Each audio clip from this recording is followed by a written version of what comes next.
ਖਬਰਾਂ ਦੇ ਬੁਲੇਟਿਨ ਦੇ ਸਪਾਂਸਰ ਨੇ ਰੀਅਲਟਰ ਗੁਰਜਤਿੰਦਰ ਸਿੰਘ ਰੰਧਾਵਾ। ਹਰ ਤਰ੍ਹਾਂ ਦੀ ਪ੍ਰਾਪਰਟੀ ਖਰੀਦਣ ਤੇ ਵੇਚਣ ਲਈ ਤੁਸੀਂ ਕਾਲ ਕਰ ਸਕਦੇ ਹੋ। ਸਤਿ ਸ਼੍ਰੀ ਅਕਾਲ ਜੀ, ਤੁਸੀਂ ਦੇਖ ਰਹੇ ਹੋ ਪੰਜਾਬ ਮਿਲ USA ਟੀਵੀ ਤੇ ਮੈਂ ਸੁਰਭੀ। ਖਬਰਾਂ ਦੇ ਇਸ ਬੁਲੇਟਿਨ 'ਚ ਬਹੁਤ-ਬਹੁਤ ਸਵਾਗਤ। ਪੇਸ਼ ਆਨ ਦੇਸ਼ ਤੇ ਵਿਦੇਸ਼ ਨਾਲ ਜੁੜੀਆਂ ਹੋਈਆਂ ਕੁਝ ਖਾਸ ਤੇ ਚੋਣਵੀਆਂ ਖਬਰਾਂ। ਇੱਕ ਹਫ਼ਤੇ ਦੇ ਅੰਦਰ ਸ਼ੁਰੂ ਹੋਵੇਗੀ ਟਰੰਪ ਗੋਲਡ ਕਾਰਡ ਸਾਈਟ। ਜਾਨ जोखम 'ਚ ਪਾ ਲਗਭਗ 1200 ਪ੍ਰਵਾਸੀ ਪਹੁੰਚੇ ਬ੍ਰਿਟੇਨ। अमरीकी डॉलर मुकाबले भारतीय रुपया 12 पैसे होया मजबूत। रूस और यूक्रेन विचाले टकरा ते अमेरिका का अहम बयान। अमेरिका के नार्थ कैरोलिना च हुई गोलीबारी, एक व्यक्ति की मौत, 11 जख्मी। अमेरिका च इजरायली समर्थकों नूं बनाया गया निशाना। सऊदी अरब ने हज यात्रा करन पुजे 2 लाख तो भी वध मुसलमानां नूं मक्का च प्रवेश करन तो रोकिया। ਹੁਣ ਇਹਨਾਂ ਖਬਰਾਂ ਦਾ ਵਿਸਤਾਰ। ਇਸ ਦੇ ਨਾਲ ਹੀ ਦੇਸ਼ ਤੇ ਵਿਦੇਸ਼ ਨਾਲ ਜੁੜੀਆਂ ਹੋਈਆਂ तमाम ਖਬਰਾਂ।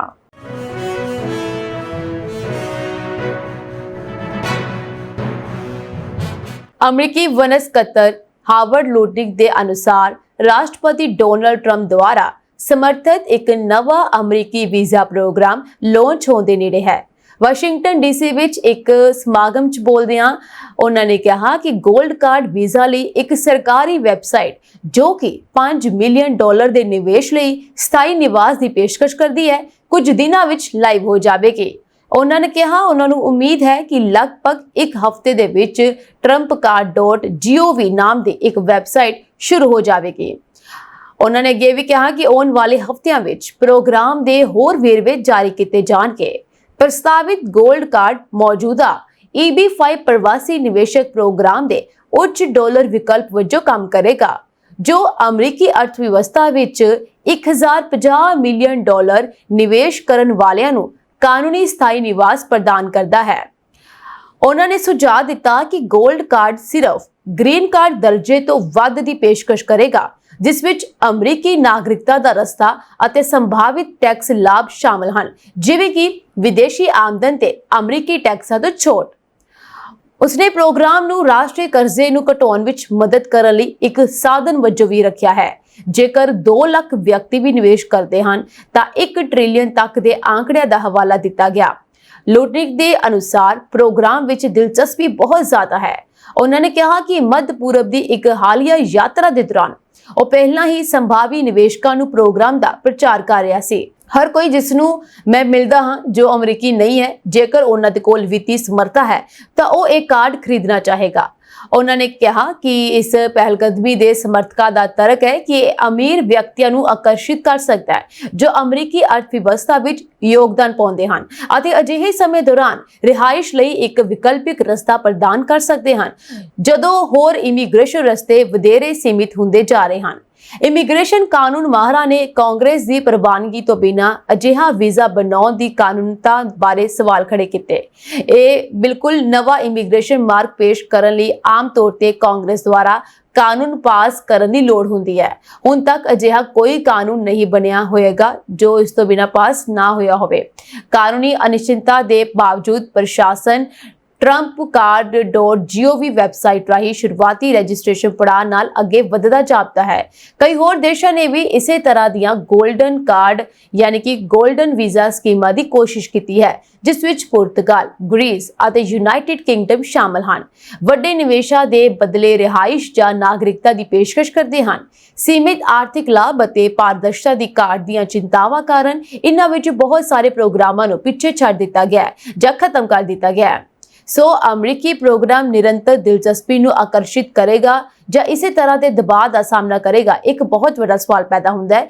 ਇਹ ਇਸ ਗੱਲ ਤੇ ਨਿਰਭਰ ਕਰੇਗਾ ਕਿ ਇਸ ਨੂੰ ਕਾਨੂੰਨ ਸਾਜ਼ਾ ਅਤੇ ਜਨਤਾ ਦੋਵਾਂ ਦੁਆਰਾ ਕਿਵੇਂ ਲਾਗੂ ਕੀਤਾ ਜਾਂਦਾ ਹੈ ਅਤੇ ਪ੍ਰਾਪਤ ਕੀਤਾ ਜਾਂਦਾ ਹੈ। ਵੱਡੀ ਗਿਣਤੀ ਵਿੱਚ ਪ੍ਰਵਾਸੀ ਜਾਨ जोखम ਵਿੱਚ ਪਾ ਕੇ ਬ੍ਰਿਟੇਨ ਪਹੁੰਚ ਰਹੇ ਹਨ। ਬ੍ਰਿਟਿਸ਼ ਸਰਕਾਰ ਨੇ ਆંકੜੇ ਜਾਰੀ ਕੀਤੇ ਹਨ, ਜਿਸ ਵਿੱਚ ਦੱਸਿਆ ਗਿਆ ਕਿ ਸ਼ਨੀਵਾਰ ਨੂੰ ਫਰਾਂਸ ਤੋਂ ਇੰਗਲਿਸ਼ ਚੈਨਲ ਪਾਰ ਕਰਕੇ ਲਗਭਗ 1200 ਪ੍ਰਵਾਸੀ ਕਿਸ਼ਤੀਆਂ ਵਿੱਚ ਦੇਸ਼ ਪਹੁੰਚੇ, ਜੋ ਕਿ ਇਸ ਸਾਲ ਹੁਣ ਤੱਕ ਇੱਕ ਦਿਨ ਵਿੱਚ ਦਰਜ ਪ੍ਰਵਾਸੀਆਂ ਦੀ ਸਭ ਤੋਂ ਵੱਧ ਗਿਣਤੀ ਹੈ। ਗ੍ਰਹਿ ਮੰਤਰਾਲੇ ਦੇ ਤਾਜ਼ਾ ਆંકੜਿਆਂ ਤੋਂ ਪਤਾ ਚੱਲਦਾ ਹੈ ਕਿ ਸ਼ਨੀਵਾਰ ਨੂੰ 18 ਕਿਸ਼ਤੀਆਂ ਵਿੱਚ 1194 ਪ੍ਰਵਾਸੀ ਬ੍ਰਿਟੇਨ ਪਹੁੰਚੇ, ਜਿਸ ਨਾਲ ਹੁਣ ਤੱਕ ਪਹੁੰਚਣ ਵਾਲੇ ਪ੍ਰਵਾਸੀਆਂ ਦੀ ਅਸਥਾਈ ਸਾਲਾਨਾ ਕੁੱਲ ਗਿਣਤੀ 14,811 ਹੋ ਗਈ ਹੈ। ਇਹ ਪਿਛਲੇ ਸਾਲ ਦੀ ਇਸੇ ਮਿਆਦ ਦੇ ਮੁਕਾਬਲੇ ਦੇਸ਼ ਵਿੱਚ ਦਾਖਲ ਹੋਣ ਵਾਲੇ ਪ੍ਰਵਾਸੀਆਂ ਦੀ ਗਿਣਤੀ ਵਿੱਚ 42% ਵਾਧਾ ਹੈ। ਬ੍ਰਿਟੇਨ ਦੀ ਪਿਛਲੀ ਕੰਜ਼ਰਵੇਟਿਵ ਸਰਕਾਰ ਪ੍ਰਵਾਸੀਆਂ ਦੀ ਗਿਣਤੀ ਤੇ ਕੰਟਰੋਲ ਕਰਨ ਵਿੱਚ ਅਸਫਲ ਰਹੀ, ਜਿਸ ਕਾਰਨ ਪ੍ਰਵਾਸੀਆਂ ਦੇ ਵਾਧੇ ਨੇ ਲੇਬਰ ਸਰਕਾਰ ਤੇ ਦਬਾਅ ਵਧਾ ਦਿੱਤਾ ਹੈ, ਜੋ ਕਿ ਲਗਭਗ 1 ਸਾਲ ਪਹਿਲਾਂ ਸੱਤਾ ਵਿੱਚ ਵਾਪਸ ਆਈ ਸੀ। ਅਨਅਧਿਕਾਰਤ ਰੂਟਾਂ ਰਾਹੀਂ ਬ੍ਰਿਟੇਨ ਪਹੁੰਚਣ ਵਾਲੇ ਪ੍ਰਵਾਸੀਆਂ ਨੂੰ ਰਵਾਂਡਾ ਭੇਜਣ ਦੀ ਕੰਜ਼ਰਵੇਟਿਵ ਸਰਕਾਰ ਦੀ ਯੋਜਨਾ ਨੂੰ ਰੱਦ ਕਰਦੇ ਹੋਏ ਪ੍ਰਧਾਨ ਮੰਤਰੀ ਕੀਰ ਸਟਾਰਮਰ ਨੇ ਕਿਹਾ ਕਿ ਉਹਨਾਂ ਦੀ ਸਰਕਾਰ ਗਿਰੋਹਾਂ ਅਤੇ ਉਹਨਾਂ ਦੇ ਤਸਕਰੀ ਕਾਰਜਾਂ ਦੇ ਪਿੱਛੇ ਕਾਰੋਬਾਰੀ ਮਾਡਲਸ ਨੂੰ ਖਤਮ ਕਰਕੇ ਪ੍ਰਵਾਸੀਆਂ ਤੇ ਨਿਯੰਤਰਣ ਹਾਸਲ ਕਰੇਗੀ। ਸੱਤਾ ਵਿੱਚ ਆਉਣ ਤੋਂ ਬਾਅਦ ਸਟਾਰਮਰ ਦੀ ਸਰਕਾਰ ਨੇ ਅੰਤਰਰਾਸ਼ਟਰੀ ਪੱਧਰ ਤੇ ਬਿਹਤਰ ਖੁਫੀਆ ਜਾਣਕਾਰੀ ਸਾਂਝੀ ਕਰਨ, ਉੱਤਰੀ ਫਰਾਂਸ ਵਿੱਚ ਲਾਗੂ ਕਰਨ ਦੀਆਂ ਕਾਰਵਾਈਆਂ ਵਧਾਉਣ ਅਤੇ ਆਪਣੇ ਇਮੀਗ੍ਰੇਸ਼ਨ ਕਾਨੂੰਨ ਵਿੱਚ ਸਖਤ ਨਿਯਮ ਅਪਣਾਉਣ ਦੇ ਯਤਨ ਕੀਤੇ ਹਨ। ਇਸ ਤੋਂ ਇਲਾਵਾ ਫਰਾਂਸੀਸੀ ਪੁਲਿਸ ਅਧਿਕਾਰੀਆਂ ਨੇ ਗ੍ਰੇਵਲਾਈਨਸ ਦੇ ਇੱਕ ਬੀਚ ਤੇ ਪ੍ਰਵਾਸੀਆਂ ਤੇ ਨਜ਼ਰ ਰੱਖਦੇ ਹੋਏ ਦੇਖਿਆ ਅਤੇ ਬਾਅਦ ਵਿੱਚ ਉਹਨਾਂ ਦੀਆਂ ਕਿਸ਼ਤੀਆਂ ਨੂੰ ਖੋਹ ਲਿਆ ਗਿਆ। ਫਰਾਂਸੀਸੀ ਅਧਿਕਾਰੀਆਂ ਨੇ 184 ਪ੍ਰਵਾਸੀਆਂ ਨੂੰ ਬਚਾਉਣ ਦੀ ਪੁਸ਼ਟੀ ਕੀਤੀ ਹੈ। ਗ੍ਰਹਿ ਮੰਤਰਾਲੇ ਅਨੁਸਾਰ ਸਾਲ 2024 ਵਿੱਚ ਹੁਣ ਤੱਕ 36,816 ਪ੍ਰਵਾਸੀ ਛੋਟੀਆਂ ਕਿਸ਼ਤੀਆਂ ਰਾਹੀਂ ਬ੍ਰਿਟੇਨ ਪਹੁੰਚੇ ਹਨ। ਕਮਜ਼ੋਰ ਅਮਰੀਕੀ ਮੁਦਰਾ ਦਰਮਿਆਨ ਸੋਮਵਾਰ ਨੂੰ ਸ਼ੁਰੂਆਤੀ ਕਾਰੋਬਾਰ ਵਿੱਚ ਰੁਪਈਆ 12 ਪੈਸੇ ਮਜ਼ਬੂਤ ਹੋ ਕੇ 85.43 ਪ੍ਰਤੀ ਡਾਲਰ ਹੋ ਗਿਆ। ਭਾਰਤੀ ਰਿਜ਼ਰਵ ਬੈਂਕ ਦੀ ਆਉਣ ਵਾਲੀ ਮੁਦਰਾ ਨੀਤੀ ਵਿੱਚ ਮੁੱਖ ਵਿਆਜ ਦਰ ਵਿੱਚ ਹੋਰ ਕਟੌਤੀ ਦੀਆਂ ਉਮੀਦਾਂ ਨੇ ਘਰੇਲੂ ਮੁਦਰਾ ਨੂੰ ਵੀ ਮਜ਼ਬੂਤੀ ਦਿੱਤੀ ਹੈ। ਵਿਦੇਸ਼ੀ ਮੁਦਰਾ ਵਪਾਰੀਆਂ ਨੇ ਕਿਹਾ ਹੈ ਕਿ ਹਾਲਾਂਕਿ ਅਸਥਿਰ ਸਟਾਕ ਮਾਰਕੀਟ, ਵਿਦੇਸ਼ੀ ਪੂੰਜੀ ਦੇ ਬਾਹਰ ਜਾਣ ਅਤੇ ਵਿਸ਼ਵ ਵਿਆਪੀ ਵਪਾਰ ਅਨਿਸ਼ਚਿਤਤਾਵਾਂ ਦੇ ਵਿਚਕਾਰ ਕੱਚੇ ਤੇਲ ਦੀਆਂ ਉੱਚ ਕੀਮਤਾਂ ਕਾਰਨ ਭਾਰਤੀ ਮੁਦਰਾ ਦਾ ਲਾਭ ਸੀਮਿਤ ਸੀ। ਅੰਤਰ ਬੈਂਕ ਵਿਦੇਸ਼ੀ ਮੁਦਰਾ ਬਾਜ਼ਾਰ ਵਿੱਚ ਰੁਪਈਆ 85.55 ਪ੍ਰਤੀ ਡਾਲਰ ਤੇ ਖੁੱਲਿਆ। ਸ਼ੁਰੂਆਤੀ ਵਪਾਰ ਵਿੱਚ ਇਹ 85.43 ਪ੍ਰਤੀ ਡਾਲਰ ਤੇ ਪਹੁੰਚ ਗਿਆ, ਜੋ ਕਿ ਪਿਛਲੀ ਬੰਦ ਕੀਮਤ ਤੋਂ 12 ਪੈਸੇ ਦਾ ਵਾਧਾ ਦਰਸਾਉਂਦਾ ਹੈ। ਇਸ ਤੋਂ ਇਲਾਵਾ ਸ਼ੁੱਕਰਵਾਰ ਨੂੰ ਵੀ ਅਮਰੀਕੀ ਡਾਲਰ ਦੇ ਮੁਕਾਬਲੇ ਰੁਪਈਆ 85.55 ਤੇ ਬੰਦ ਹੋਇਆ। ਇਸ ਦੌਰਾਨ 6 ਪ੍ਰਮੁੱਖ ਮੁਦਰਾਵਾਂ ਦੇ ਮੁਕਾਬਲੇ ਅਮਰੀਕੀ ਡਾਲਰ ਦੀ ਸਥਿਤੀ ਦਰਸਾਉਂਦਾ ਡਾਲਰ ਸੂਚਕਾਂਕ 0.5% ਡਿੱਗ ਕੇ 99.21 ਤੇ ਆ ਗਿਆ। ਅਮਰੀਕਾ ਨੇ ਰੂਸ ਅਤੇ ਯੂਕਰੇਨ ਨੂੰ ਗੱਲਬਾਤ ਦੀ ਮੇਜ਼ ਤੇ ਲਿਆਉਣ ਲਈ ਕੰਮ ਕੀਤਾ ਹੈ, ਪਰ ਟਕਰਾਅ ਨੂੰ ਕਿਵੇਂ ਖਤਮ ਕਰਨਾ ਹੈ, ਇਸ ਦਾ ਫੈਸਲਾ ਉਹਨਾਂ ਤੇ ਨਿਰਭਰ ਕਰਦਾ ਹੈ। ਅਮਰੀਕੀ ਵਿਦੇਸ਼ ਵਿਭਾਗ ਦੀ ਬੁਲਾਰਨ ਟੈਮੀ ਬਰੂਸ ਨੇ ਉਕਤ ਬਿਆਨ ਦਿੱਤਾ ਹੈ। ਬਰੂਸ ਨੇ ਫੌਕਸ ਨਿਊਜ਼ ਨੂੰ ਦੱਸਿਆ ਕਿ ਹਾਲਾਂਕਿ ਅਮਰੀਕੀ ਰਾਸ਼ਟਰਪਤੀ ਡੋਨਾਲਡ ਟਰੰਪ ਨੇ ਗੱਲਬਾਤ ਬਾਰੇ ਆਪਣੇ ਵਿਚਾਰਾਂ ਬਾਰੇ ਬਹੁਤ ਜਨਤਕ ਤੌਰ ਤੇ ਗੱਲ ਕੀਤੀ ਹੈ, ਜਿਸ ਤੇ ਉਹ ਕੋਈ ਟਿੱਪਣੀ ਨਹੀਂ ਕਰ ਸਕਦੀ, ਪਰ ਸਮਝੌਤੇ ਦੀਆਂ ਸ਼ਰਤਾਂ ਅੰਤ ਵਿੱਚ ਯੂਕਰੇਨ ਅਤੇ ਰੂਸ ਵਿਚਕਾਰ ਨਿਰਧਾਰਤ ਹੋਣੀਆਂ ਚਾਹੀਦੀਆਂ ਹਨ। ਉਹਨਾਂ ਨੇ ਕਿਹਾ ਕਿ ਅਮਰੀਕਾ ਨੇ ਦੋਵਾਂ ਧਿਰਾਂ ਵਿਚਕਾਰ ਗੱਲਬਾਤ ਦੀ ਸਹੂਲਤ ਦਿੱਤੀ ਹੈ, ਪਰ ਨਤੀਜਾ ਅਸਲ ਵਿੱਚ ਉਹਨਾਂ ਤੇ ਨਿਰਭਰ ਕਰੇਗਾ। ਉਹਨਾਂ ਨੇ ਵੀ ਕਿਹਾ ਕਿ ਅਮਰੀਕਾ ਨਹੀਂ ਚਾਹੁੰਦਾ ਕਿ ਰੂਸ ਯੂਕਰੇਨ ਗੱਲਬਾਤ ਮਹੀਨਿਆਂ ਅਤੇ ਸਾਲਾਂ ਤੱਕ ਚੱਲੇ, ਕਿਉਂਕਿ ਹਰ ਦਿਨ ਮਾਇਨੇ ਰੱਖਦਾ ਹੈ। ਟਰੰਪ ਨੇ 3 ਸਾਲ ਲੰਬੀ ਜੰਗ ਨੂੰ ਖਤਮ ਕਰਨ ਲਈ ਦੋਵਾਂ ਧਿਰਾਂ ਦੀ ਆਪਸੀ ਸਹਿਮਤੀ ਵਾਲੇ ਅਤੇ ਕਾਰਜਸ਼ੀਲ ਹੱਲ ਤੱਕ ਪਹੁੰਚਣ ਵਿੱਚ ਅਸਮਰਥਾ ਤੇ ਵਾਰ-ਵਾਰ ਅਮਰੀਕੀ ਨਿਰਾਸ਼ਾ ਜ਼ਾਹਰ ਕੀਤੀ ਹੈ ਅਤੇ ਕਿਹਾ ਹੈ ਕਿ ਜੇਕਰ ਕੋਈ ਹੱਲ ਨਹੀਂ ਨਿਕਲਦਾ ਤਾਂ ਅਮਰੀਕਾ ਸ਼ਾਂਤੀ ਵਾਰਤਾ ਤੋਂ ਬਾਹਰ ਹੋ ਜਾਵੇਗਾ ਅਤੇ ਰੂਸ ਅਤੇ ਯੂਕਰੇਨ ਨੂੰ ਉਸ ਦੇ ਹਾਲ ਤੇ ਛੱਡ ਦਿੱਤਾ ਜਾਵੇਗਾ। ਅਮਰੀਕਾ ਦੇ ਨਾਰਥ ਕੈਰੋਲੀਨਾ ਵਿੱਚ ਹੋਈ ਗੋਲੀਬਾਰੀ ਵਿੱਚ ਇੱਕ ਵਿਅਕਤੀ ਦੀ ਮੌਤ ਹੋ ਗਈ, ਜਦਕਿ 11 ਹੋਰ ਜ਼ਖਮੀ ਹੋ ਗਏ। ਇਹ ਘਟਨਾ ਕਟਾਬਾ ਕਾਉਂਟੀ ਦੇ ਹਿਕੋਰੀ ਸ਼ਹਿਰ ਵਿੱਚ ਐਤਵਾਰ ਦੀ ਰਾਤ ਵਾਪਰੀ। ਇੱਕ ਜ਼ਖਮੀ ਦੀ ਹਾਲਤ ਗੰਭੀਰ ਹੈ, ਜਦਕਿ ਕਈ ਹੋਰ ਲੋਕਾਂ ਨੂੰ ਹਸਪਤਾਲ ਵਿੱਚ ਭਰਤੀ ਕਰਵਾਇਆ ਗਿਆ। ਪੁਲਿਸ ਅਨੁਸਾਰ ਨਾਰਥ ਕੈਰੋਲੀਨਾ ਰਾਜ ਜਾਂਚ ਬਿਊਰੋ ਅਤੇ ਹਿਕੋਰੀ ਪੁਲਿਸ ਵਿਭਾਗ ਘਟਨਾ ਸਥਾਨ ਤੇ ਜਾਂਚ ਕਰ ਰਹੇ ਹਨ ਅਤੇ ਇਸ ਸਬੰਧ ਵਿੱਚ ਹੁਣ ਤੱਕ ਕੋਈ ਗ੍ਰਿਫਤਾਰੀ ਨਹੀਂ ਹੋਈ ਹੈ। ਇਸ ਘਟਨਾ ਦੀ ਜਾਂਚ ਕਟਾਬਾ ਕਾਉਂਟੀ ਸ਼ੈਰਿਫ ਦਫ਼ਤਰ, ਹਿਕੋਰੀ ਪੁਲਿਸ ਅਤੇ north Carolina state bureau of investigation ਕਰ ਰਹੇ ਹਨ। ਅਧਿਕਾਰੀ ਫਿਲਹਾਲ ਹਮਲਾਵਰਾਂ ਦੀ ਪਛਾਣ ਅਤੇ ਗੋਲੀਬਾਰੀ ਦੇ ਪਿੱਛੇ ਦੇ ਮਕਸਦ ਦਾ ਪਤਾ ਲਗਾਉਣ ਦੀ ਕੋਸ਼ਿਸ਼ ਕਰ ਰਹੇ ਹਨ। ਹੁਣ ਤੱਕ ਕਿਸੇ ਸ਼ੱਕੀ ਦੀ ਪਛਾਣ ਜਾਂ ਗ੍ਰਿਫਤਾਰੀ ਨਹੀਂ ਹੋ ਸਕੀ ਹੈ। ਪੁਲਿਸ ਨੇ ਆਮ ਲੋਕਾਂ ਨੂੰ ਜਾਣਕਾਰੀ ਸਾਂਝਾ ਕਰਨ ਦੀ ਅਪੀਲ ਕੀਤੀ ਹੈ। ਇਸ ਸਮੇਂ ਗੋਲੀ ਚਲਾਉਣ ਵਾਲਿਆਂ ਦੀ ਗਿਣਤੀ ਦਾ ਵੀ ਪਤਾ ਨਹੀਂ ਲੱਗ ਸਕਿਆ ਹੈ। ਅਮਰੀਕਾ ਤੋਂ ਇਜ਼ਰਾਈਲ ਵਿਰੁੱਧ ਇੱਕ ਹੋਰ ਘਟਨਾ ਸਾਹਮਣੇ ਆਈ ਹੈ। ਕੋਲੋਰਾਡੋ ਦੇ ਬੋਲਡਰ ਵਿੱਚ ਇੱਕ ਵਿਅਕਤੀ ਨੇ ਰਨ ਫॉर देयर ਲਾਈਵਸ ਨਾਂ ਦੇ ਇੱਕ ਪ੍ਰਦਰਸ਼ਨ ਤੇ ਹਮਲਾ ਕੀਤਾ, ਜਿਸ ਵਿੱਚ ਇਜ਼ਰਾਈਲੀ ਬੰਦਕਾਂ ਦੀ ਰਿਹਾਈ ਦੀ ਮੰਗ ਕੀਤੀ ਜਾ ਰਹੀ ਸੀ। ਇੱਕ ਬਾਹਰੀ ਮਾਲ ਵਿੱਚ ਹੋ ਰਹੇ ਇਸ ਪ੍ਰਦਰਸ਼ਨ ਵਿੱਚ ਘੱਟੋ-ਘੱਟ 6 ਲੋਕ ਜ਼ਖਮੀ ਹੋ ਗਏ। ਪੁਲਿਸ ਨੇ ਬਾਅਦ ਵਿੱਚ ਇੱਕ ਸ਼ੱਕੀ ਵਿਅਕਤੀ ਨੂੰ ਗ੍ਰਿਫਤਾਰ ਕਰ ਲਿਆ, FBI ਨੇ ਇਸ ਘਟਨਾ ਨੂੰ ਨਿਸ਼ਾਨਾਬੱਧ ਅੱਤਵਾਦੀ ਹਮਲਾ ਦੱਸਿਆ। FBI ਦੇ ਵਿਸ਼ੇਸ਼ ਏਜੰਟ ਮਾਰਕ ਮਿਸ਼ਾਲੇਕ ਅਨੁਸਾਰ ਸ਼ੱਕੀ ਦੀ ਪਛਾਣ 45 ਸਾਲਾਂ ਦੇ ਮੁਹੰਮਦ ਸਾਬਰੀ ਵਜੋਂ ਹੋਈ ਹੈ, ਜਿਸ ਨੇ ਫ੍ਰੀ ਫਲਸਤੀਨ ਦਾ ਨਾਰਾ ਲਗਾਇਆ ਸੀ ਅਤੇ ਹਮਲੇ ਵਿੱਚ ਇੱਕ ਅਸਥਾਈ ਫਲੇਮ ਥਰੋਵਰ ਦੀ ਵਰਤੋਂ ਕੀਤੀ ਸੀ। ਹਮਲੇ ਤੋਂ ਬਾਅਦ ਕੀਤੀ ਗਈ ਕਾਰਵਾਈ ਵਿੱਚ ਸਾਬਰੀ ਵੀ ਜ਼ਖਮੀ ਹੋ ਗਿਆ ਸੀ ਅਤੇ ਉਸ ਨੂੰ ਇਲਾਜ ਲਈ ਹਸਪਤਾਲ ਲਿਜਾਇਆ ਗਿਆ ਸੀ। ਅਧਿਕਾਰੀਆਂ ਨੇ ਇਸ ਬਾਰੇ ਜਾਣਕਾਰੀ ਸਾਂਝੀ ਨਹੀਂ ਕੀਤੀ ਹੈ ਕਿ ਉਸ ਨੂੰ ਕਿੰਨੀ ਸੱਟ ਲੱਗੀ ਹੈ। ਇਹ ਘਟਨਾ ਗਾਜ਼ਾ ਵਿੱਚ ਇਜ਼ਰਾਈਲ ਦੇ ਯੁੱਧ ਨੂੰ ਲੈ ਕੇ ਅਮਰੀਕਾ ਵਿੱਚ ਵੱਧ ਰਹੇ ਤਣਾਅ ਦੇ ਵਿਚਕਾਰ ਆਈ ਹੈ, ਜਿਸ ਨੇ ਯਹੂਦੀ ਵਿਰੋਧੀ ਅਤੇ ਇਸਲਾਮੋਫੋਬਿਕ ਹਿੰਸਾ ਵਿੱਚ ਵਾਧਾ ਕੀਤਾ। ਅਮਰੀਕਾ ਇਜ਼ਰਾਈਲ ਦਾ ਸਭ ਤੋਂ ਵੱਡਾ ਸਹਿਯੋਗੀ ਹੈ, ਇੱਕ ਫੌਜ ਨੂੰ ਹਥਿਆਰਬੰਦ ਕਰਦਾ ਹੈ ਜਿਸ ਨੇ ਗਾਜ਼ਾ ਦੇ ਵਿੱਚ 54,000 ਤੋਂ ਵੱਧ ਲੋਕਾਂ ਨੂੰ ਮਾਰਿਆ, ਜਿਨ੍ਹਾਂ ਵਿੱਚੋਂ ਜ਼ਿਆਦਾਤਰ ਔਰਤਾਂ ਤੇ ਬੱਚੇ ਹਨ, ਅਤੇ ਇੱਕ ਨਾਕਾਬੰਦੀ ਲਗਾਈ ਹੈ ਜਿਸ ਨਾਲ ਲਗਭਗ 2.3 ਮਿਲੀਅਨ ਲੋਕ ਅਕਾਲ ਦੇ ਕੰਢੇ ਤੇ ਹਨ। ਹਮਾਸ ਅਜੇ ਵੀ 7 ਅਕਤੂਬਰ 2023 ਨੂੰ ਫੜੇ ਗਏ ਲਗਭਗ 58 ਇਜ਼ਰਾਈਲੀ ਕੈਦੀਆਂ ਨੂੰ ਕੈਦ ਵਿੱਚ ਰੱਖਦਾ ਹੈ, ਜਿਨ੍ਹਾਂ ਦੀ ਰਿਹਾਈ ਲਈ ਬੋਲਡਰ ਵਿੱਚ ਵਿਰੋਧ ਪ੍ਰਦਰਸ਼ਨ ਹੋ ਰਹੇ ਸਨ। FBI ਨੇ 45 ਸਾਲਾਂ ਦੇ ਮੁਹੰਮਦ ਸਾਬਰੀ ਸੋਲੀਮਾਨ ਦੀ ਪਛਾਣ ਉਸ ਸ਼ੱਕੀ ਵਜੋਂ ਕੀਤੀ ਹੈ ਜਿਸ ਨੇ ਪਰਲ ਸਟਰੀਟ ਮਾਲ ਦੇ ਨੇੜੇ ਇਜ਼ਰਾਈਲ ਪੱਖੀ ਵਿਰੋਧ ਪ੍ਰਦਰਸ਼ਨ ਵਿੱਚ ਹਿੱਸਾ ਲੈਣ ਵਾਲਿਆਂ ਤੇ ਕਥਿਤ ਤੌਰ ਤੇ ਮੋਲੋਟੋਵ ਕਾਕਟੇਲ ਸੁੱਟਿਆ ਸੀ। ਹਮਲੇ ਦੀ ਵੀਡੀਓ ਫੁਟੇਜ ਆਨਲਾਈਨ ਸਾਹਮਣੇ ਆਈ ਹੈ, ਜਿਸ ਵਿੱਚ ਸੋਲੀਮਾਨ, ਜਿਸਨੇ ਸਿਰਫ ਜੀਨਸ ਅਤੇ ਧੁੱਪ ਦੀਆਂ ਐਨਕਾਂ ਪਾਈਆਂ ਹੋਈਆਂ ਹਨ, ਫ੍ਰੀ ਫਲਸਤੀਨ ਦਾ ਨਾਰੇ ਮਾਰਦਾ ਹੋਇਆ ਨਜ਼ਰ ਆ ਰਿਹਾ ਹੈ ਅਤੇ ਪ੍ਰਦਰਸ਼ਨਕਾਰੀਆਂ ਤੇ ਹਮਲਾ ਕਰਨ ਲਈ ਇੱਕ ਅਸਥਾਈ ਫਲੇਮ ਥਰੋਵਰ ਦੀ ਵਰਤੋਂ ਕਰਦੇ ਹੋਏ ਦਿਖਾਈ ਦੇ ਰਿਹਾ ਹੈ। ਸਾਊਦੀ ਅਰਬ ਨੇ ਸਾਲਾਨਾ ਹਜ ਯਾਤਰਾ ਲਈ ਬਿਨਾਂ ਇਜਾਜ਼ਤ ਵਾਲੇ 2,69,000 ਤੋਂ ਜ਼ਿਆਦਾ ਲੋਕਾਂ ਨੂੰ ਮੱਕਾ ਵਿੱਚ ਪ੍ਰਵੇਸ਼ ਕਰਨ ਤੋਂ ਰੋਕ ਦਿੱਤਾ। ਅਧਿਕਾਰੀਆਂ ਨੇ ਐਤਵਾਰ ਨੂੰ ਇਹ ਜਾਣਕਾਰੀ ਦਿੱਤੀ ਹੈ। ਸਰਕਾਰ ਹਜ ਵਿੱਚ ਭੀੜ ਲਈ ਅਣਅਧਿਕਾਰਤ ਯਾਤਰੀਆਂ ਨੂੰ ਜ਼ਿੰਮੇਵਾਰ ਠਹਿਰਾਉਂਦੀ ਹੈ। ਸਰਕਾਰ ਨੇ ਕਿਹਾ ਹੈ ਕਿ ਪਿਛਲੇ ਸਾਲ ਦੀ ਭਿਆਨਕ ਗਰਮੀ ਵਿੱਚ ਮਰਨ ਵਾਲਿਆਂ ਵਿੱਚੋਂ ਵੱਡੀ ਗਿਣਤੀ ਅਣਅਧਿਕਾਰਤ ਯਾਤਰੀ ਸਨ। ਅਧਿਕਾਰਤ ਤੌਰ ਤੇ ਲਗਭਗ 1.4 ਮਿਲੀਅਨ ਮੁਸਲਮਾਨ ਇਸ ਸਮੇਂ ਮੱਕਾ ਪਹੁੰਚ ਚੁੱਕੇ ਹਨ ਅਤੇ ਆਉਣ ਵਾਲੇ ਦਿਨਾਂ ਵਿੱਚ ਹੋਰ ਲੋਕਾਂ ਦੇ ਆਉਣ ਦੀ ਉਮੀਦ ਹੈ। ਬਿਨਾਂ ਇਜਾਜ਼ਤ ਹਜ ਕਰਨ ਵਾਲੇ ਕਿਸੇ ਵੀ ਵਿਅਕਤੀ ਨੂੰ 5,000 ਅਮਰੀਕੀ ਡਾਲਰ ਤੱਕ ਦਾ ਜੁਰਮਾਨਾ ਅਤੇ ਦੇਸ਼ ਨਿਕਾਲਾ ਵਰਗੀਆਂ ਹੋਰ ਸਜ਼ਾਵਾਂ ਦਾ ਸਾਹਮਣਾ ਕਰਨਾ ਪੈ ਸਕਦਾ ਹੈ। ਮੱਕਾ ਵਿੱਚ ਇੱਕ ਪ੍ਰੈਸ ਕਾਨਫਰੰਸ ਵਿੱਚ ਅਧਿਕਾਰੀਆਂ ਨੇ ਕਿਹਾ ਕਿ ਉਹਨਾਂ ਨੇ 2,69,678 ਮੁਸਲਮਾਨਾਂ ਨੂੰ ਬਿਨਾਂ ਇਜਾਜ਼ਤ ਸ਼ਹਿਰ ਵਿੱਚ ਦਾਖਲ ਹੋਣ ਤੋਂ ਰੋਕ ਦਿੱਤਾ ਹੈ। ਨਿਯਮਾਂ ਅਨੁਸਾਰ ਸਿਰਫ ਉਹਨਾਂ ਲੋਕਾਂ ਨੂੰ ਹੀ ਹਜ ਯਾਤਰਾ ਕਰਨ ਦੀ ਇਜਾਜ਼ਤ ਹੈ ਜਿਨ੍ਹਾਂ ਦੇ ਕੋਲ ਜਾਇਜ਼ ਪਰਮਿਟ ਹਨ, ਭਾਵੇਂ ਉਹ 1 ਸਾਲ ਤੋਂ ਸ਼ਹਿਰ ਵਿੱਚ ਰਹਿ ਰਹੇ ਹੋਣ। ਅਧਿਕਾਰੀਆਂ ਨੇ ਹਜ ਨਿਯਮਾਂ ਦੀ ਉਲੰਘਣਾ ਕਰਨ ਲਈ 23,000 ਤੋਂ ਵੱਧ ਸਾਊਦੀ ਨਿਵਾਸੀਆਂ ਨੂੰ ਜੁਰਮਾਨਾ ਲਗਾਇਆ ਹੈ ਅਤੇ ਹਜ ਯਾਤਰਾ ਨਾਲ ਜੁੜੀਆਂ 400 ਕੰਪਨੀਆਂ ਦੇ ਲਾਇਸੈਂਸ ਰੱਦ ਕਰ ਦਿੱਤੇ ਹਨ। ਚੀਨ ਨੇ ਕਿਹਾ ਹੈ ਕਿ ਅਮਰੀਕੀ ਰੱਖਿਆ ਸਕੱਤਰ ਪੀਟ ਹੈਗਸੇਟ ਦਾ ਬੀਜਿੰਗ ਨੂੰ ਖਤਰਾ ਦੱਸਣਾ ਨਿੰਦਣਯੋਗ ਹੈ। ਚੀਨ ਨੇ ਹੈਗਸੇਟ ਤੇ ਸ਼ੀਤ ਯੁੱਧ ਮਾਨਸਿਕਤਾ ਨੂੰ ਉਤਸ਼ਾਹਿਤ ਕਰਨ ਦਾ ਦੋਸ਼ ਵੀ ਲਗਾਇਆ। ਹੈਗਸੇਟ ਦੇ ਬਿਆਨ ਤੋਂ ਬਾਅਦ ਵਾਸ਼ਿੰਗਟਨ ਅਤੇ ਬੀਜਿੰਗ ਵਿਚਾਲੇ ਤਣਾਅ ਹੋਰ ਵੱਧ ਗਿਆ ਹੈ। ਵਿਦੇਸ਼ ਮੰਤਰਾਲੇ ਨੇ ਕਿਹਾ ਹੈ ਕਿ ਹੈਗਸੇਟ ਨੇ ਗਲੋਬਲ ਸੁਰੱਖਿਆ ਕਾਨਫਰੰਸ ਸ਼ਾਂਗਰੀ ਲਾ ਡਾਇਲੌਗ ਵਿੱਚ ਬੀਜਿੰਗ ਵਿਰੁੱਧ ਅਪਮਾਨਜਨਕ ਦੋਸ਼ ਲਗਾਏ। ਬਿਆਨ ਵਿੱਚ ਅਮਰੀਕਾ ਤੇ ਖੇਤਰ ਵਿੱਚ ਟਕਰਾਅ ਅਤੇ ਟਕਰਾਅ ਨੂੰ ਭੜਕਾਉਣ ਦਾ ਵੀ ਦੋਸ਼ ਲਗਾਇਆ ਗਿਆ ਹੈ। ਅਮਰੀਕਾ ਅਤੇ ਸਾਬਕਾ ਸੋਵੀਅਤ ਯੂਨੀਅਨ ਵਿਚਕਾਰ ਦੂਜੇ ਵਿਸ਼ਵ ਯੁੱਧ ਤੋਂ ਬਾਅਦ ਦੀ ਦੁਸ਼ਮਣੀ ਵੱਲ ਇਸ਼ਾਰਾ ਕਰਦੇ ਹੋਏ ਵਿਦੇਸ਼ ਮੰਤਰਾਲੇ ਨੇ ਕਿਹਾ, ਹੈਗਸੇਟ ਨੇ ਜਾਣਬੁੱਝ ਕੇ ਖੇਤਰ ਦੇ ਦੇਸ਼ਾਂ ਦੁਆਰਾ ਸ਼ਾਂਤੀ ਅਤੇ ਵਿਕਾਸ ਦੇ ਸੱਦੇ ਨੂੰ ਅਣਡਿੱਠਾ ਕੀਤਾ ਅਤੇ ਸ਼ਾਂਤੀ ਦੇ ਬਜਾਏ ਬਲਾਕਾਂ ਵਿਚਕਾਰ ਟਕਰਾਅ ਲਈ ਸ਼ੀਤ ਯੁੱਧ ਮਾਨਸਿਕਤਾ ਨੂੰ ਉਤਸ਼ਾਹਿਤ ਕੀਤਾ।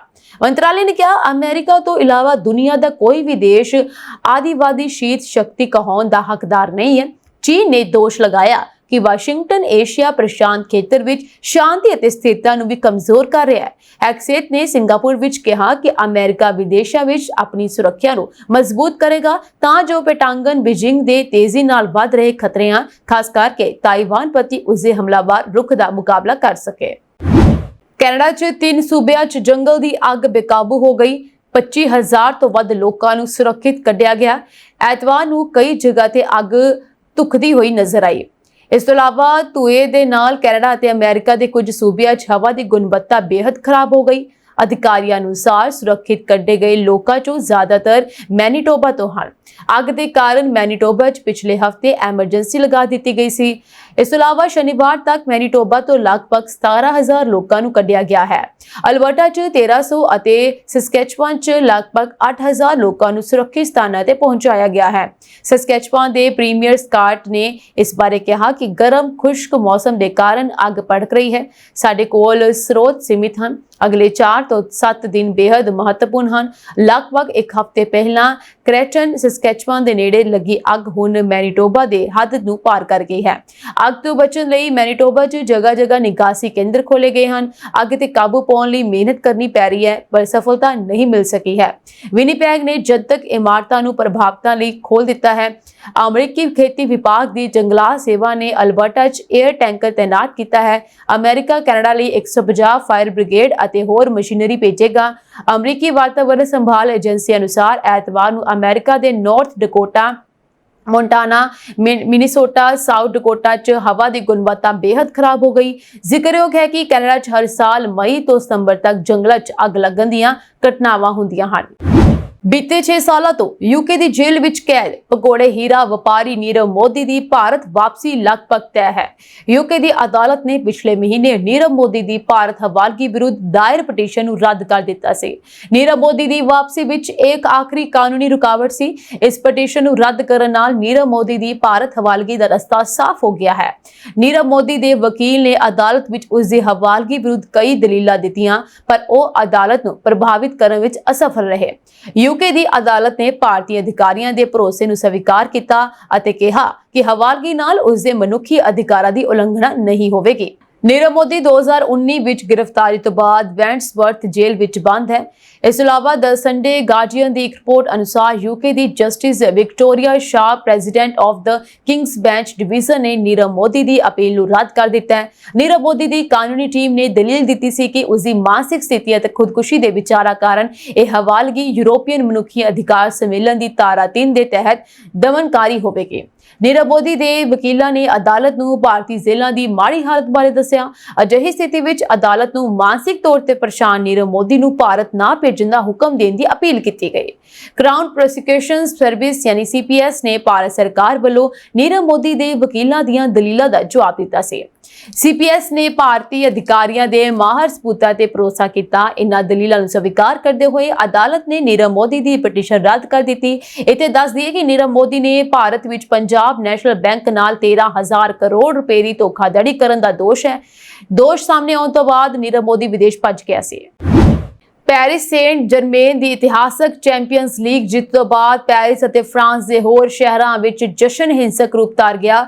ਹਜ਼ਾਰਾਂ ਪ੍ਰਸ਼ੰਸਕ ਰਾਤ ਭਰ ਸੜਕਾਂ ਤੇ ਨਿਕਲ ਆਏ, ਜਿਸ ਦੌਰਾਨ ਹਿੰਸਾ, ਅਗਜ਼ਨੀ, ਗੱਡੀਆਂ ਦੀ ਤੋੜਫੋੜ ਅਤੇ ਪੁਲਿਸ ਨਾਲ ਝੜਪਾਂ ਹੋਈਆਂ। ਜਸ਼ਨ ਮਨਾਉਂਦੇ ਹੋਏ 2 ਪ੍ਰਸ਼ੰਸਕਾਂ ਦੀ ਮੌਤ ਹੋ ਗਈ ਅਤੇ ਇੱਕ ਪੁਲਿਸ ਅਧਿਕਾਰੀ ਕੋਮਾ ਵਿੱਚ ਚਲਾ ਗਿਆ। ਫਰਾਂਸੀਸੀ ਅਧਿਕਾਰੀਆਂ ਨੇ ਇਸ ਸੰਬੰਧੀ ਜਾਣਕਾਰੀ ਦਿੱਤੀ ਹੈ। ਰਾਸ਼ਟਰੀ ਪੁਲਿਸ ਸੇਵਾ ਨੇ ਕਿਹਾ ਕਿ ਸ਼ਨੀਵਾਰ ਰਾਤ ਨੂੰ ਮਿਊਨਿਖ ਵਿੱਚ ਫਾਈਨਲ ਤੋਂ ਬਾਅਦ PSG ਸਟਰੀਟ ਪਾਰਟੀ ਦੌਰਾਨ ਡੈਕਸ ਸ਼ਹਿਰ ਵਿੱਚ ਇੱਕ 17 ਸਾਲ ਲੜਕੇ ਦੀ ਚਾਕੂ ਮਾਰ ਕੇ ਹੱਤਿਆ ਕਰ ਦਿੱਤੀ ਗਈ।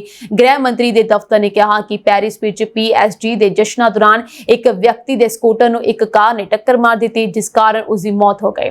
ਅਧਿਕਾਰੀਆਂ ਨੇ ਕਿਹਾ ਕਿ ਦੋਵਾਂ ਮਾਮਲਿਆਂ ਦੀ ਜਾਂਚ ਕੀਤੀ ਜਾ ਰਹੀ ਹੈ। ਰਾਸ਼ਟਰੀ ਪੁਲਿਸ ਸੇਵਾ ਨੇ ਕਿਹਾ ਕਿ ਉੱਤਰ ਪੱਛਮੀ ਫਰਾਂਸ ਦੇ ਕਾਉਂਟੈਸ ਵਿੱਚ ਇੱਕ ਪੁਲਿਸ ਅਧਿਕਾਰੀ ਨੂੰ ਅਚਾਨਕ ਪਟਾਕੇ ਵੱਜਣ ਕਾਰਨ ਅੱਖ ਵਿੱਚ ਗੰਭੀਰ ਸੱਟ ਲੱਗਣ ਤੋਂ ਬਾਅਦ ਉਹ ਕੋਮਾ ਵਿੱਚ ਚਲਾ ਗਿਆ। ਜਸ਼ਨਾਂ ਦੌਰਾਨ ਨਿਯਮਾਂ ਨੂੰ ਤੋੜਨ ਲਈ ਸੈਂਕੜੇ ਲੋਕਾਂ ਨੂੰ ਗ੍ਰਿਫਤਾਰ ਕੀਤਾ ਗਿਆ। ਇਹਨਾਂ ਦੀ ਗਿਣਤੀ 500 ਤੱਕ ਦੱਸੀ ਜਾ ਰਹੀ ਹੈ। ਫਰਾਂਸੀਸੀ ਟੀਮ ਦੇ ਐਤਵਾਰ ਨੂੰ ਚੈਂਪਸ ਐਲੀਸਿਸ ਵਿੱਚ ਇੱਕ ਵੱਡੀ ਪਰੇਡ ਵਿੱਚ ਹਿੱਸਾ ਲੈਣ ਦੀ ਉਮੀਦ ਹੈ, ਕਿਉਂਕਿ ਉਸਨੇ ਇੰਟਰ ਮਿਲਾਨ ਤੇ 5-0 ਦੀ ਜਿੱਤ ਨਾਲ ਆਪਣਾ ਪਹਿਲਾ ਚੈਂਪੀਅਨਜ਼ ਲੀਗ ਖਿਤਾਬ ਜਿੱਤਿਆ ਸੀ। ਗਾਜ਼ਾ ਤੋਂ ਇੱਕ ਵੱਡੀ ਖਬਰ ਸਾਹਮਣੇ ਆਈ ਹੈ।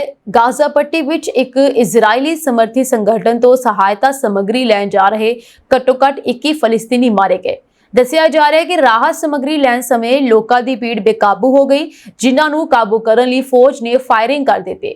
ਇਸ ਕਾਰਨ ਲੋਕਾਂ 'ਚ ਭਾਜੜ ਮਚ ਗਈ ਤੇ 21 ਲੋਕਾਂ ਦੀ ਜਾਨ ਚਲੀ ਗਈ। ਇਹ ਜਾਣਕਾਰੀ ਰੈੱਡ ਕ੍ਰਾਸ ਦੁਆਰਾ ਚਲਾਏ ਜਾ ਰਹੇ ਇੱਕ ਹਸਪਤਾਲ ਦੁਆਰਾ ਦਿੱਤੀ ਗਈ ਹੈ। ਇਨ੍ਹਾਂ ਲੋਕਾਂ ਦੀਆਂ ਲਾਸ਼ਾਂ ਇਸ ਹਸਪਤਾਲ ਵਿੱਚ ਲਿਆਂਦੀਆਂ ਗਈਆਂ। ਹਸਪਤਾਲ ਦੇ ਅਧਿਕਾਰੀਆਂ ਨੇ ਕਿਹਾ ਕਿ 175 ਹੋਰ ਜ਼ਖਮੀ ਹੋਏ ਹਨ। ਉਹਨਾਂ ਨੇ ਇਹ ਨਹੀਂ ਦੱਸਿਆ ਕਿ ਉਹਨਾਂ ਤੇ ਕਿਸਨੇ ਗੋਲੀਬਾਰੀ ਕੀਤੀ। ਐਸੋਸੀਏਟਿਡ ਪ੍ਰੈਸ ਦੇ ਇੱਕ ਪੱਤਰਕਾਰ ਨੇ ਹਸਪਤਾਲ ਵਿੱਚ ਦਰਜਨਾਂ ਜ਼ਖਮੀਆਂ ਦਾ ਇਲਾਜ ਹੁੰਦੇ ਦੇਖਿਆ। ਜਦੋਂ ਗਾਜ਼ਾ ਹਿਊਮੈਨਿਟੇਰੀਅਨ ਫਾਊਂਡੇਸ਼ਨ ਸਹਾਇਤਾ ਸਮੱਗਰੀ ਵੰਡ ਰਿਹਾ ਸੀ ਤਾਂ ਹਫੜਾ ਦਫੜੀ ਮਚ ਗਈ। ਕਈ ਚਸ਼ਮਦੀਦਾਂ ਨੇ ਕਿਹਾ ਕਿ ਇਜ਼ਰਾਈਲੀ ਸੈਨਿਕਾਂ ਨੇ ਸਹਾਇਤਾ ਵੰਡ ਸਥਾਨਾਂ ਦੇ ਨੇੜੇ ਭੀੜ ਤੇ ਗੋਲੀਬਾਰੀ ਕੀਤੀ। ਸਥਾਨਕ ਸਿਹਤ ਅਧਿਕਾਰੀਆਂ ਅਨੁਸਾਰ ਐਤਵਾਰ ਤੋਂ ਪਹਿਲਾਂ ਘੱਟੋ-ਘੱਟ 6 ਲੋਕ ਮਾਰੇ ਗਏ ਸਨ ਅਤੇ 50 ਤੋਂ ਵੱਧ ਜ਼ਖਮੀ ਹੋਏ ਸਨ। ਫਾਊਂਡੇਸ਼ਨ ਦਾ ਕਹਿਣਾ ਹੈ ਕਿ ਇਸ ਦੀਆਂ ਥਾਵਾਂ ਦੀ ਰਾਖੀ ਕਰ ਰਹੇ ਨਿੱਜੀ ਸੁਰੱਖਿਆ ਕਰਮਚਾਰੀਆਂ ਨੇ ਭੀੜ ਤੇ ਗੋਲੀਬਾਰੀ ਨਹੀਂ ਕੀਤੀ, ਜਦਕਿ ਇਜ਼ਰਾਈਲੀ ਫੌਜ ਨੇ ਚੇਤਾਵਨੀ ਵਜੋਂ ਗੋਲੀਬਾਰੀ ਕਰਨ ਦੀ ਗੱਲ ਸਵੀਕਾਰ ਕੀਤੀ ਹੈ। ਫਾਊਂਡੇਸ਼ਨ ਨੇ ਅਜੇ ਤੱਕ ਜਾਨੀ ਨੁਕਸਾਨ ਦੀ ਘਟਨਾ ਤੇ ਟਿੱਪਣੀ ਲਈ ਬੇਨਤੀ ਦਾ ਜਵਾਬ ਨਹੀਂ ਦਿੱਤਾ ਹੈ। ਇਸਨੇ ਪਹਿਲਾਂ ਇੱਕ ਬਿਆਨ ਵਿੱਚ ਕਿਹਾ ਸੀ ਕਿ ਉਸਨੇ ਐਤਵਾਰ ਸਵੇਰੇ 16 ਟਰੱਕਾਂ ਵਿੱਚ ਸਹਾਇਤਾ ਵੰਡੀ ਸੀ ਅਤੇ ਕੋਈ ਘਟਨਾ ਨਹੀਂ ਹੋਈ। ਚਸ਼ਮਦੀਦ ਗਵਾਹ ਇਬਰਾਹਿਮ ਅਬੂ ਸਾਊਦ ਨੇ ਦੱਸਿਆ ਕਿ ਇਜ਼ਰਾਈਲੀ ਫੌਜਾਂ ਨੇ ਸਹਾਇਤਾ ਵੰਡ ਕੇਂਦਰ ਵੱਲ ਮਾਰਚ ਕਰ ਰਹੇ ਲੋਕਾਂ ਤੇ ਗੋਲੀਬਾਰੀ ਕੀਤੀ। ਉਸਨੇ ਕਿਹਾ ਔਰਤਾਂ ਸਮੇਤ ਕਈ ਲੋਕ ਮਾਰੇ ਗਏ ਹਨ। ਅਸੀਂ ਫੌਜ ਤੋਂ ਲਗਭਗ 300 ਮੀਟਰ ਦੂਰ ਸੀ। ਅਬੂ ਸਾਊਦ ਨੇ ਕਿਹਾ ਹੈ ਕਿ ਉਸਨੇ ਗੋਲੀਬਾਰੀ ਵਿੱਚ ਕਈ ਲੋਕਾਂ ਨੂੰ ਜ਼ਖਮੀ ਦੇਖਿਆ ਹੈ, ਜਿਸ ਵਿੱਚ ਇੱਕ ਨੌਜਵਾਨ ਵੀ ਸ਼ਾਮਲ ਹੈ ਜਿਸ ਦੀ ਮੌਕੇ ਤੇ ਹੀ ਮੌਤ ਹੋ ਗਈ ਸੀ। ਅਸੀਂ ਉਸ ਦੀ ਮਦਦ ਨਹੀਂ ਕਰ ਸਕੇ। ਯੂਕਰੇਨ ਨੇ ਰੂਸ ਤੇ ਹੁਣ ਤੱਕ ਦਾ ਸਭ ਤੋਂ ਵੱਡਾ ਡਰੋਨ ਹਮਲਾ ਕੀਤਾ ਹੈ, ਜਿਸ ਵਿੱਚ ਰੂਸ ਦੇ ਅੰਦਰ ਸਾਈਬੇਰੀਆ ਵਿੱਚ ਇੱਕ ਫੌਜੀ ਅੱਡੇ ਨੂੰ ਨਿਸ਼ਾਨਾ ਬਣਾਇਆ ਗਿਆ। ਯੂਕਰੇਨ ਦੇ ਡਰੋਨਾਂ ਨੇ ਘੱਟੋ-ਘੱਟ 40 ਰੂਸੀ ਜਹਾਜ਼ਾਂ ਤੇ ਹਮਲਾ ਕੀਤਾ ਹੈ। ਇਸ ਤੋਂ ਇਲਾਵਾ ਇਰਕੁਤਸਕ ਖੇਤਰ ਦੇ ਰੂਸੀ ਗਵਰਨਰ ਨੇ ਹਮਲੇ ਦੀ ਪੁਸ਼ਟੀ ਕਰਦੇ ਹੋਏ ਕਿਹਾ ਹੈ ਕਿ ਯੂਕਰੇਨ ਨੇ ਰਿਮੋਟ ਪਾਇਲਟ ਜਹਾਜ਼ ਨੇ ਇੱਕ ਪਿੰਡ ਵਿੱਚ ਇੱਕ ਫੌਜੀ ਯੂਨਿਟ ਤੇ ਹਮਲਾ ਕੀਤਾ, ਜੋ ਕਿ ਸਾਈਬੇਰੀਆ ਵਿੱਚ ਪਹਿਲਾ ਅਜਿਹਾ ਹਮਲਾ ਹੈ। ਯੂਕਰੇਨ ਦੇ ਮੀਡੀਆ ਨੇ ਰਿਪੋਰਟ ਦਿੱਤੀ ਹੈ ਕਿ ਯੂਕਰੇਨ ਦੀ ਸੁਰੱਖਿਆ ਸੇਵਾ ਦੁਆਰਾ ਕੀਤੇ ਗਏ ਇੱਕ ਆਪਰੇਸ਼ਨ ਵਿੱਚ ਰੂਸੀ ਸੰਘ ਦੇ ਪਿੱਛੇ ਸਥਿਤ ਹਵਾਈ ਅੱਡਿਆਂ ਤੇ 40 ਤੋਂ ਵੱਧ ਰੂਸੀ ਜਹਾਜ਼ਾਂ ਨੂੰ ਨਿਸ਼ਾਨਾ ਬਣਾਇਆ ਗਿਆ। ਇਸ ਵਿੱਚ ਓਲੇਨੀਆ ਤੇ ਬੇਲਾਈਆ ਦੇ ਹਵਾਈ ਅੱਡੇ ਸ਼ਾਮਲ ਹਨ।